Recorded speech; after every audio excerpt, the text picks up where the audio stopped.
À l'heure où on se parle, encore une fois, on restera très prudent. On serait à 104 grands électeurs pour Hillary Clinton, 137 grands électeurs pour Donald Trump. J'ajoute, Gauthier, sur le cas de la Floride, justement, on sait, c'est très fébrile. On est en train de regarder ce qui se passe minute après minute dans cet État.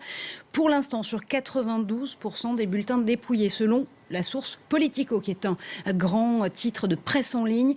La prime, justement, de cette élection irait à Donald Trump en Floride.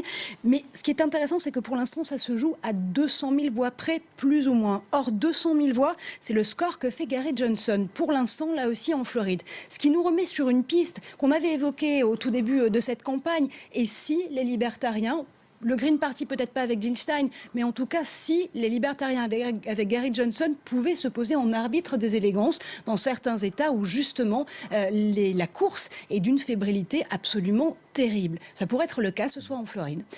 Pour ce qui est sûr et certain, en tout cas, parce qu'on a besoin aussi de rationalité autour de ce plateau, la Louisiane, ça y est attribuée à Donald Trump. C'est pas une énorme surprise. Là aussi, ça fait partie des États qui, traditionnellement, restent républicains et qui votent justement en faveur du candidat républicain en la matière.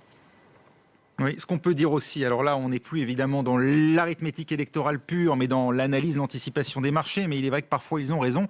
Eh bien, il y a ce peso mexicain qui n'en finit pas de chuter, plus de 5% de baisse maintenant, et le Nikkei qui ouvre, ou qui est plutôt à la mi-journée maintenant, est à moins 2,23%. On vit mal, semble-t-il, à Tokyo, cette course qui s'annonce plus incertaine que prévu.